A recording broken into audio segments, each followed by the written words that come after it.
moments where my bank account, I would look and it would have nothing in it. I was $50,000 in debt. The observed world would tell me, oh, you're in debt, girl. Like, you're not a millionaire. For me, it was about having the faith and the trust in the unseen, believing that my belief in being a millionaire was actually creating the millions coming to me, and sitting with the patience and the knowing and the certainty that it will happen. Just because you don't have the opportunity doesn't mean you can't hold the identity. But how I actually manifested being that was believing I was it before anybody told me I was. I convinced myself without a shadow of a doubt that I was, and $1 million came to me in 7 months. How can you allow yourself to be something that the outside world says maybe you aren't yet? And how can you hold that image and just surrender to the how? Today on the Manifested Podcast, I'm going to share with you actually 2 things that I find are the hardest or most challenging parts for people to accept in the process of manifestation and how to overcome them. So the first thing and the first question I get all the time is, how do I hold the vibration of an experience I've never had when there's no evidence of it in the 3D world? So that's the first one. And then the second one is, how do I hold the vibration and let go of the how? What does that mean? What does that look like, right? So the first one, how do I hold the vibration of something I cannot observe? So when there's no evidence that you are it, how do you hold a vibration of being it without observing it? So the first thing I want to make sure that we all fully understand and are aware of is that we have been taught over time that for something to be real, we must have evidence of it. We must prove it. We must see it. We must measure it. We must taste it. We must touch it. And we even go as far as to say we must even prove its existence. So we have to be able to do a lab test to say that it's true, to get an x-ray to say that it's true, to get a degree or a diploma, certification to say that it's true and real. We have to pass a test to say that it's true and real. We have to measure our IQ to literally prove how smart we are, or how intelligent we are, right? And so this concept and this idea is going to take you a little bit outside of that. So as a registered nurse, I have 2 science degrees, a bachelor's in science degree in nursing, and I have a master's in nursing degree. So I was actually a research assistant at Princess Margaret Hospital.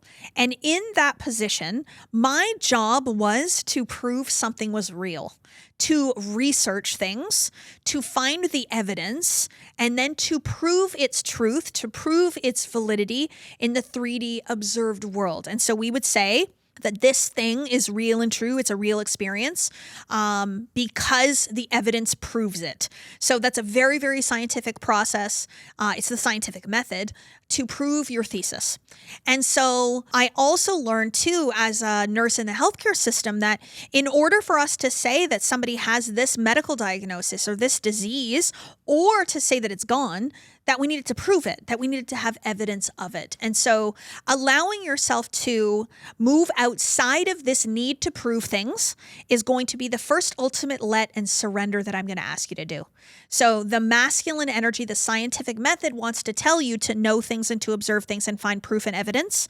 And so I want you to let and surrender and soften and allow yourself to believe in things that maybe there is no observable proof of its existence, right?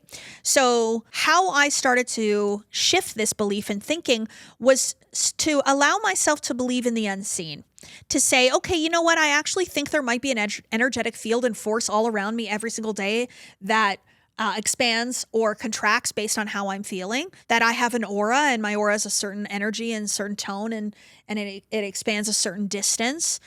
And to believe in a greater, higher power, source, God, universe that is supporting me, guiding me, that I'm working one with in creation exists, and I'll never see it. I'll never be able to visually describe what it looks like, that it's outside of the realm of my 5 senses.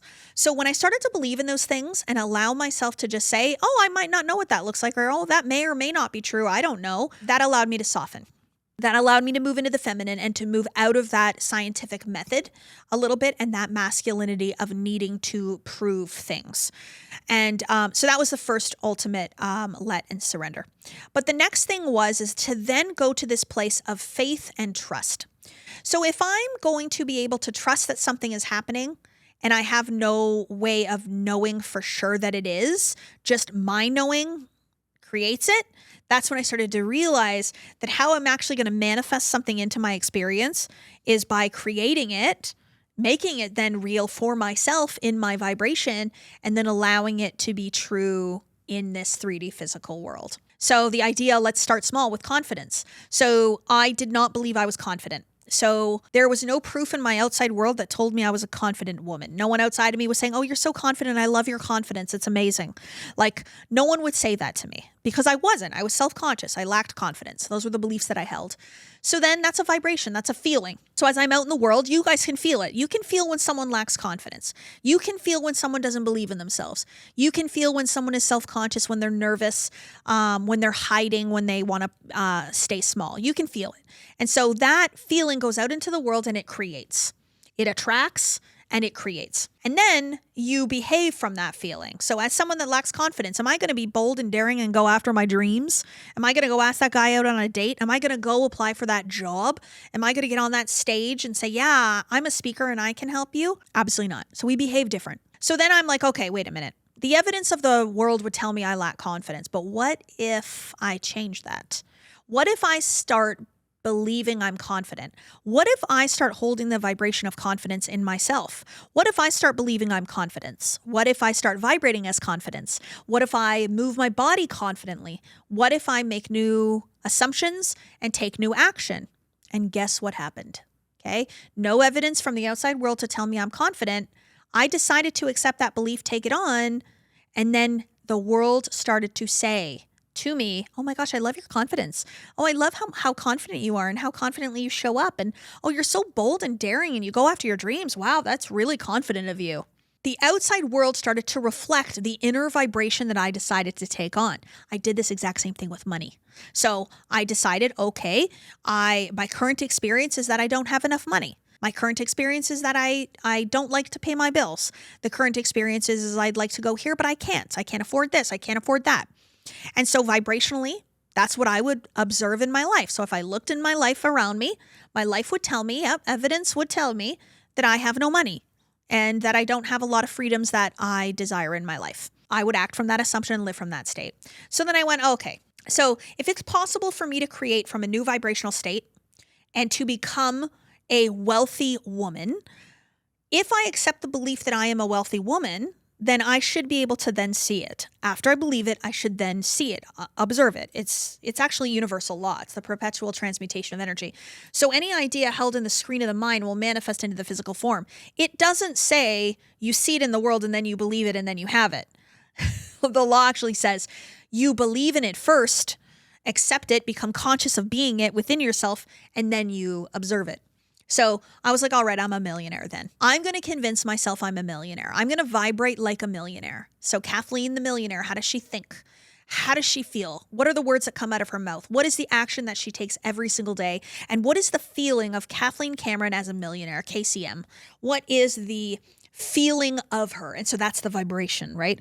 So what I needed to then do was to hold the vibration of KCM out in the world, regardless of my senses and the evidence, regardless of the proof that the world would tell me. So in the moments where my bank account, I would look and it would have nothing in it. I was $50,000 in debt when I did this.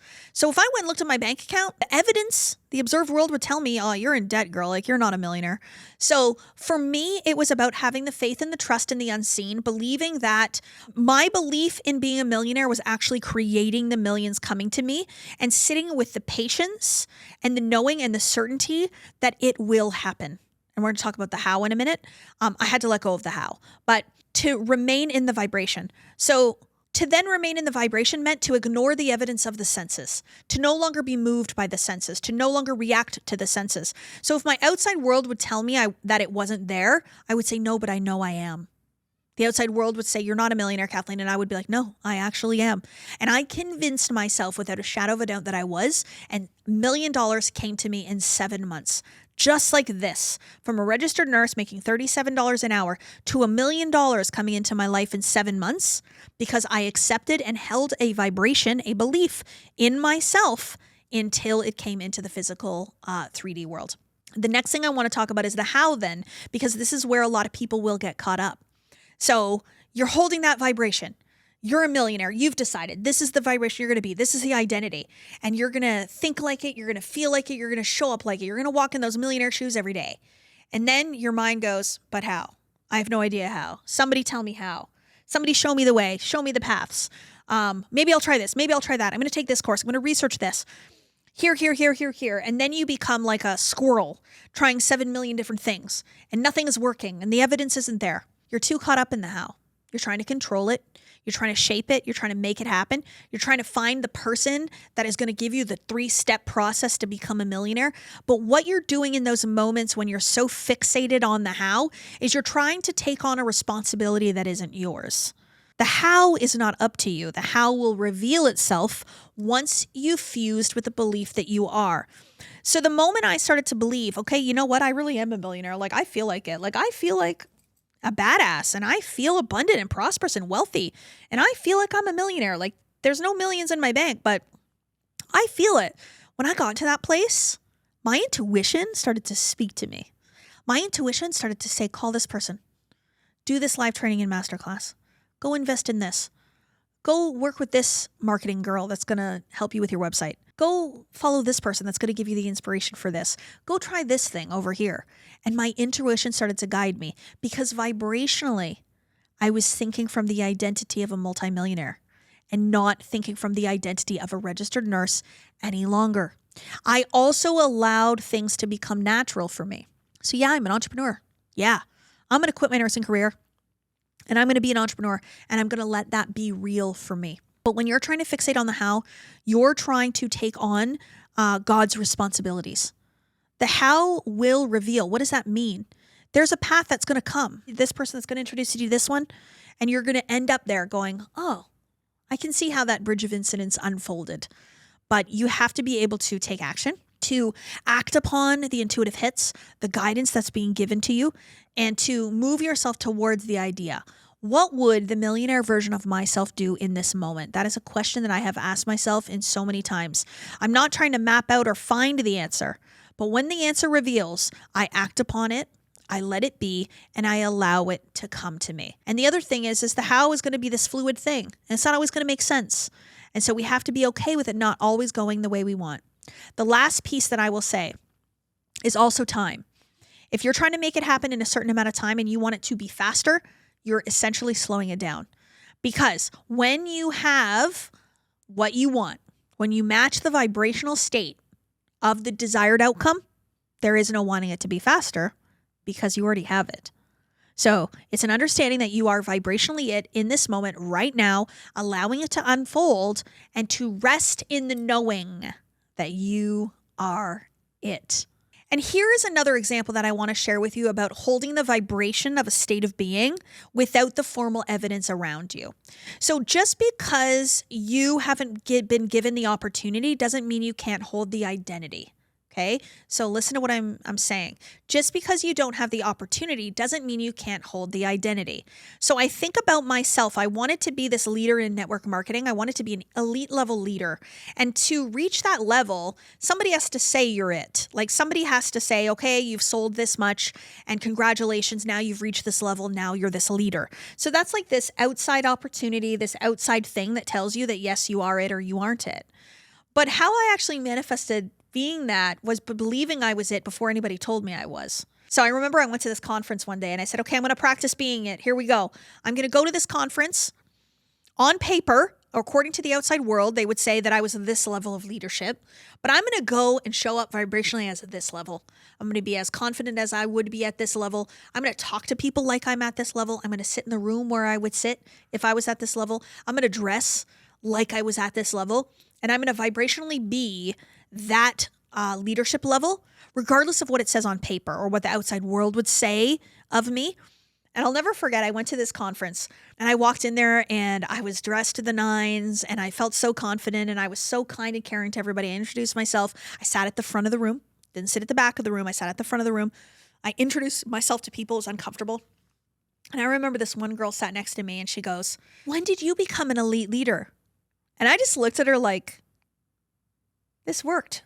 This really worked. Like you literally are feeling the vibration of who I think I am, not who I actually am, what the outside world would say.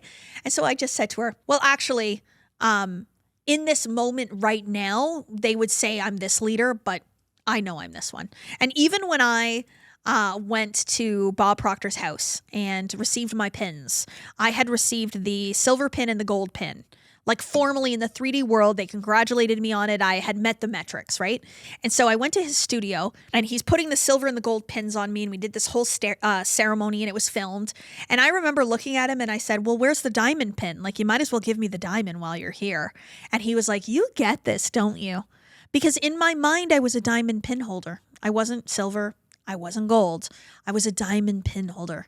And so I acted in the assumption, I held the identity and that vibration of it, regardless of the experience. And even this podcast, for a couple of years, I said, I'm going to have the biggest, most successful people that we all know on this podcast sharing their story of how they manifested these incredible things in their life. And for so long, the evidence wasn't there. It wasn't showing up. I wasn't getting phone calls from people saying, hey, we want to get so-and-so on your podcast. And then all of a sudden, one day, it comes to life and I'm interviewing Jason Derulo. And then now just today we interviewed Sanaa Lathan, Tony award-winning actress in one of my favorite movies and in so many incredible movies in the world. And I just sit here now thinking like, it's because I held the vibration of a woman who believed in that idea, who held the vibration of that idea to the point where I now sit here having that experience in my life and being able to do that. And so how can you allow yourself to be something that the outside world says maybe you aren't yet? And how can you hold that image and just surrender to the how and rest in the knowing? So thank you again so much for listening. I hope that you find this helpful. We're getting really, really deep into this experience of manifestation and vibration and faith and trust, but it is a very, very important part of the feminine aspect related to and behind the power of manifestation. And remember that the limit does not exist.